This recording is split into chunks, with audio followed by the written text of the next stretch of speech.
DXMY. DXMY. The Music and News FM station of RMN.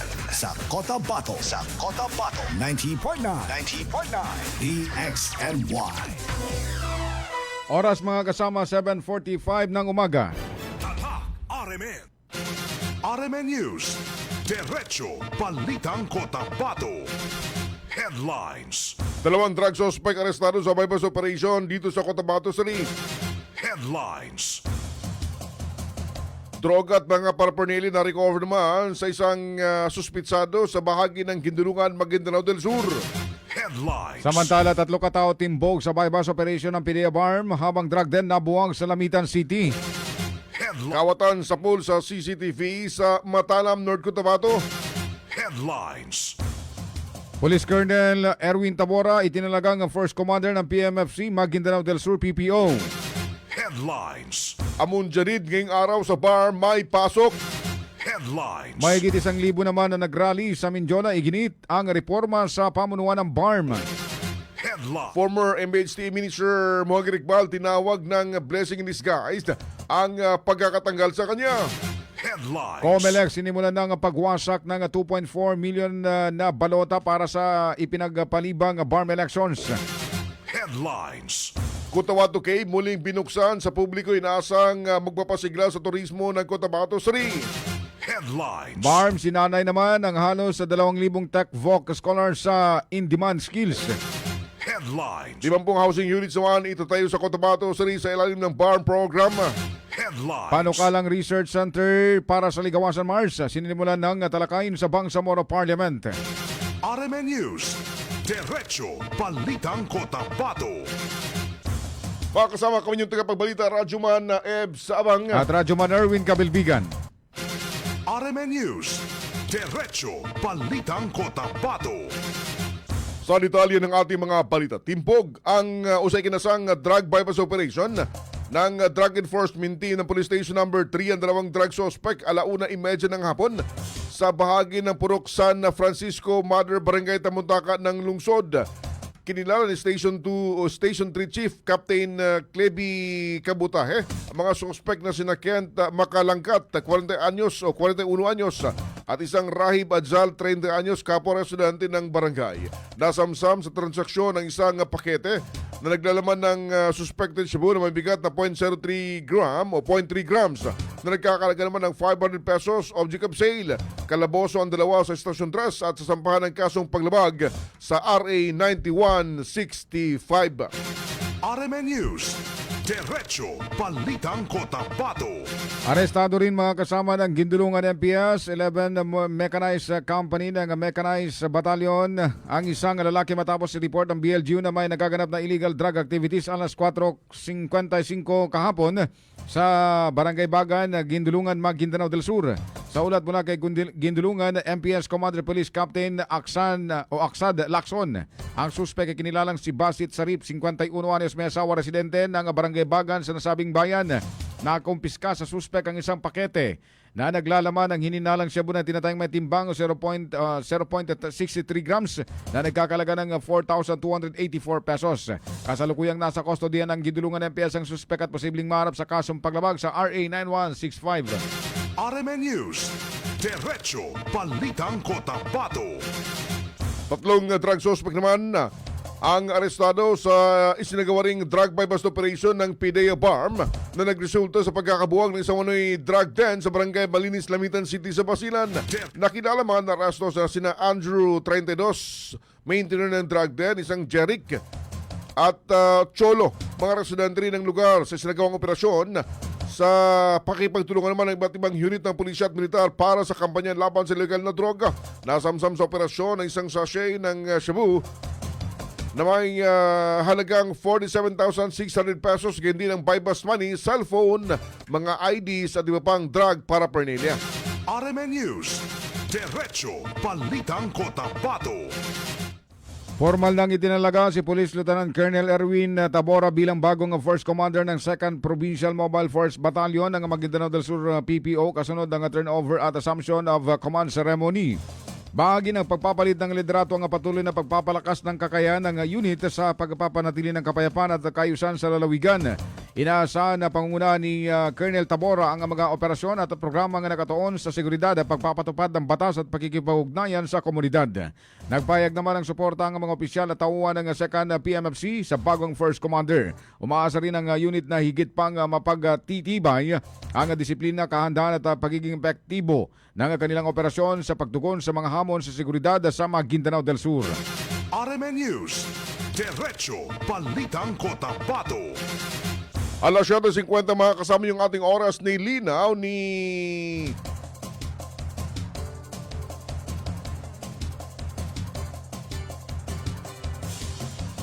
Bangsamoro Mufti Sheikh Abdul Rauf Gilani na magpapatuloy ang regular na operasyon ng mga tanggapan at paralan sa buong Rio ngayong araw, June 16, kasabay ng pagunitan ng Amun Jadid o Islamic New Year na unang araw naman ng Muharram 1448 sa Hijri calendar, dahil ito ay kabilang sa mga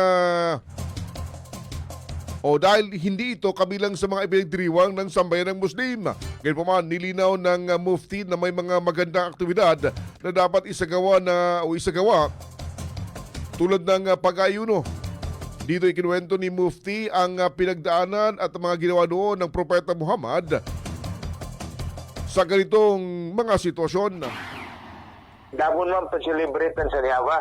Niya, amon diri sa Islam na dua tima mo man pa-celebratean kaso Idul Fitr ngo Adha. Manan ni pos Niaba. Yabo ba dua tima na adan kanang celebratean lon na so Idul Fitr ngo Idul Adha. Okay, ladin gal bakan siya ba masukwana na inisuno Rasulullah sallallahu alaihi wasallam so kabuwasan sa Ashura. Mana so ikasapulo sa kano Ashura.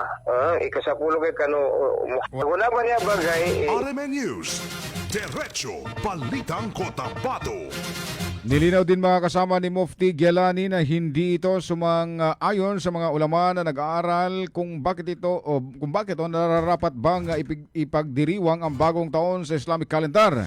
Nabatid na nakasaad sa Bangsamoro Holidays Act of number 39 na ang pagdiriwang ng Amun Jadid ay kabilang sa mga special working holidays sa rehiyon. Dahil dito, walang suspensyon at trabaho at klase sa mga pampubliko at pribadong institusyon na maliban kung may hiwalay na anunsyo mula sa mga kinaukulang ahensya o tanggapan. Ipinaliwanag din ng pamahalaan na ang mga okasyong kinikilala sa ilalim ng Presidential Decree number 1083, ngunit hindi taasang nakasaad sa Bangsamoro Holidays Act ay otomatikong ikinukonsiderang special working holidays sa BARMM. Kasi dahil pa ng mga araban niya, kasi itakataan siya sa Saudi yung sa mga kapanak, kaya mo ba-celebrate niya. Gayun na, naman, siya sir kita sa Pilipinas na rin na nakasurat niya sa PD-83. Kung kinakuanan to siya, na among ini sir kita, no?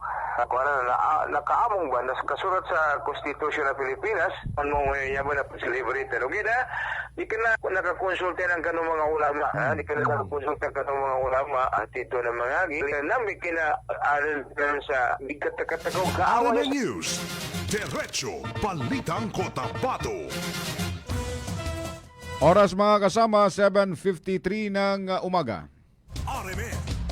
This time check is brought to you by Milo. Drink Milo every day. This time check is brought to you by Nescafe Classic. Mag-Nescafe Classic araw-araw. 100% puro at natural. Pinakamasarap na black coffee. This newscast is brought to you by ang kilala mong Alaksan, extra galing na. Up to 3 times faster versus Alaksan FR. New Alaksan Extra. Magkaiba man tayo ng karanasan, pareho naman ang gusto natin bilang Bangsamoro. Kapayapaan! Trabaho at oportunidad. Mas magandang kinabukasan. Kapag nagsama-sama ang iba't ibang boses, mas lumalawak ang pag-unawa at pagtutulungan. Kaya ang Bangsamoro Federalist Party ay binubuo ng mga dating revolusyonaryo, mga lingkod bayan at ng iba't ibang sektor ng lipunan. Dahil sa pag-angat ng Bangsamoro, dapat lahat kasali. Bangsamoro Federalist Party. BFP for Bangsamoro. Para sa Bangsamoro.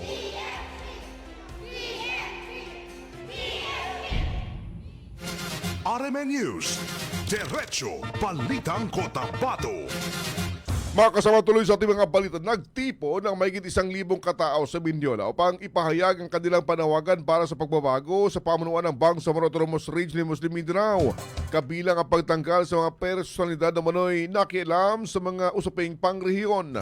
Sa isinagawang kilos protesta, nanawagan ng mga demonstrador kay PBBM na magsagawa ng hakbang laban sa mga individual na itinuturing nilang hadlang sa maayos na pagpapatakbo ng regional autonomy. Kabilang sa kanilang mga binanggit, si Special Assistant to the President Anton Lagdameo na iniugnay sa manoy panghimasok sa mga gawain ng BARM. Iginit din ng grupo na mas malaking papel ang mas malaking papel ng MILF sa pamumuno sa riyon, kabilang ang pagbabalik ni Alhaj Murad Ibrahim bilang Interim Chief Minister at ang agarang pagtatalaga ng bagong Government of the Philippines Peace Panel Chairman. RMN News, Diretso Balitang Cotabato.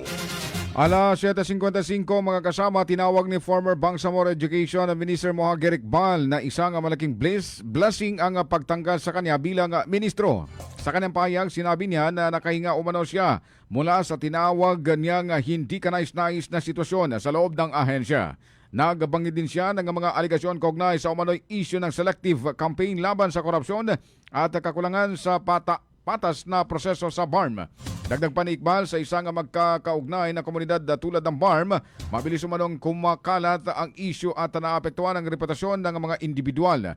Naniniwala rin siya na sa huli ay lalabas din ang katotohanan sa mga isyong kinakaharap. RMN News, Diretso Balitang Cotabato. Nag-public apology kay Ministry of Trade, Investment at Tourism Chief Planning Officer Anwar Dimaukom. Ang dalawang individual matapos umunong maugnay ang mga unang ito ang pangalan ng opisyal sa hindi otorisadong dokumento na nagamit para sa bidding ng isang proyekto. Sinabi sa DXMY na nagpakilalang alias Jack at Dats mula sa Interblock Construction ang supplies na aminado ang mga ito sa kanilang maling nagawa kung kaya't labis ang kanilang paghingi ng tawad kay Dimaukom at sa lahat na nadamay sa nasabing issue. Nagamit din kasi ang mga ito ang pangalan ng kasalukuyang MIIT official na dating Municipal Planning and Development Officer ng isang bayan para sa isang bidding ng ipapatayong riverbank protection noong June 2 sa JSKP Maguindanao del Sur kahit na hindi parte ng lokal na pamahalaan ang nasabing opisyal. Construction company that we represented did not know that we did such document. Our action involved on ourselves. No other person on the company shall implicated. Honorable Anwar A.D. Maukom, MTIT BARM. This is with reference to the involvement of your name that we used the document as part of the documents that we submitted when we joined the bidding last June 2, 2026. Relative to this, we know that we committed a mistake in committing the dishonesty. Clearly, you should not involve in the document. Notice to proceed because you are not part of the member of the LGU Municipality of General Salipada, Cape Pindatan. RMN News, Diretso Balitang Cotabato. Kaugnay nito mga kasama, maring pinabulaanan at ikinadismaya ni MTIT BARM Chief Planning Officer Anwar Dimaukom ang ginawa ng mga ito na malaking paglabag sa kanyang privacy bilang opisyal. Sinabi niya sa DXMY na nagbitiw na siya sa kanyang posisyon bilang Municipal Planning and Development Coordinator ng isang munisipyo sa Maguindanao del Sur noong February 2021 at lumipat na sa BARMM. Ngayon man, ang dokumentong umano'y may patsang December 2023 ay gumagamit pa rin ng kanyang pangalan at lagda, bagay na kanyang itinangging may kinalaman siya. Dahil sa pagkalat ng naturang dokumento, ilang individual at mga kinatawan ng mga kumpanya nga may kaugnayan sa mga proyekto sa BARM ang agad na nakipag-ugnayan sa kanya upang kumpirmahin ang pagiging lehitimo nito. So, at nangyari, napagalaman ko na yung document, pinurward sa akin. Kaya nagkaroon ng posting kasi hindi ko alam kung sino yung may-ari, sino yung kukontakin doon sa construction firm na yun. Ganito kasi ang nangyari. Past few days is may bidding na nangyari sa, hindi ko na muna babanggitin kung saan silang ministry for the protection of the company. Yeah. Kasi alam ko na yung company is ginamit lang. Ang nakaka-disappoint is ginamit yung pangalan ko, panahon na Municipal Planning and Development Coordinator pa ako ng isang munisipyo sa Maguindanao del Sur. Yun yung malaking pagkakamahir. 2021, February 2021 is nag-exit na ako sa LG. Then lumipat ako sa BAR. Tapos yung documents na, yung nag-circulate na documents is December 2023. Nagamit pa yung pangalan ko, gamit yung signature ko, gamit yung stationery na RMN News. LGU. Diretso Balitang Cotabato. So dagdag pa rin balita mga kasama, nagsasagawa ngayon ang investigasyon at pagtugis ang Matala Municipal Police Station laban sa isang lalaking pinaniwalaang sangkot sa pagnanakaw sa naturang bayan. Ayon sa pulisya, inilabas nila sa publiko ang kuhang closed circuit television video na nagpapakita ng mukha ng suspect bilang bahagi ng kanilang investigasyon at upang makahingi ng tulong sa pagkilala at pagtuntun sa kinaroroonan nito. Hinikayat ng mga otoridad ang sinumang maimpormasyon na makipag-ugnayan sa kanila sa pamamagitan ng kanilang official FB page o sa kanilang hotline. RMN News. Diretso Balitang Cotabato. Alas 8 na ho ng umaga mga kasama, opisyal na nga muling binuksan sa publiko ang makasaysayang Cotabato Cave sa pangunguna ni Cotabato City Mayor Muhammad Ali Bruce Matabalaw bilang bahagi ng pagpapaigting ng turismo at pangangalaga sa pamanang pangkultura ng lungsod. Sa kanyang mensahe, binigyan din ni Mayor Matabalaw ang kahalagahan ng Cotabato Cave bilang simbolo ng kasaysayan, kultura at pagkakakilanlan ng Cotabateños. Kasabay ng pabubukas nito, tiniyak ng lokal na pamahalaan na isinagawa ang mga kinakailangang rehabilitasyon at pagpapaganda sa lugar upang maging mas ligtas, maayos at kaayaya para sa mga bisita. Ang Cotabato Cave na matatagpuan sa paanan ng Pedro Colina Hill o PC Hill ay kinikilalang mahalagang pamanang pangkasaysayan dahil nagsilbi itong kanlungan ng mga Moro noong panahon ng pananakop at bahagi ng mga mayamang kasaysayan ng Cotabato City. Araw ng Cotabato. And for 67 years, this is the first time that we did a major facelift of the Cotabato Cave. Ito yung kauna-una. RMN News. Diretso Balitang Cotabato. Mga kasama, nagtapos ang kabuang 1,999 scholars sa Technical Vocational Training ng pamalang Bangsamoro sa isang mass commencement exercise sa Cotabato City. Ang mga nagtapos sa ilalim ng Bangsamoro Scholarship Program for TechVoc Educational and Training ay kinabibilangan ng mga magsasaka, kabatang hindi nag-aaral, kababaihan, senior citizen at mga naghahanap ng trabaho na sumailalim sa pagsasanay sa iba't ibang kursong may mataas na pangailangan ay sinagawa ng Ministry of Basic, Higher and Technical Education, Technical Education and Skills Development. Bigyan din Interim Chief Minister Abdul Rauf Mahakua na siya rin kasalukuyang Ministro ng Edukasyon ang kahalagaan ng edukasyon at pagpapaunlad ng kasanayan sa pagsulong ng kaunlaran ng rehiyon. RMN News. Diretso Balitang Cotabato.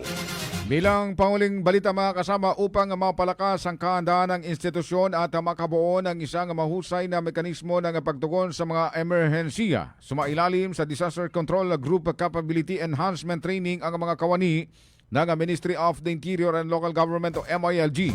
Sa mismong pagsasanay, kabilang sa mga tinalakay ang Basic Life Support o BLS, Standard First Aid o SFA at Introduction for Fire Safety and Fire Suppression.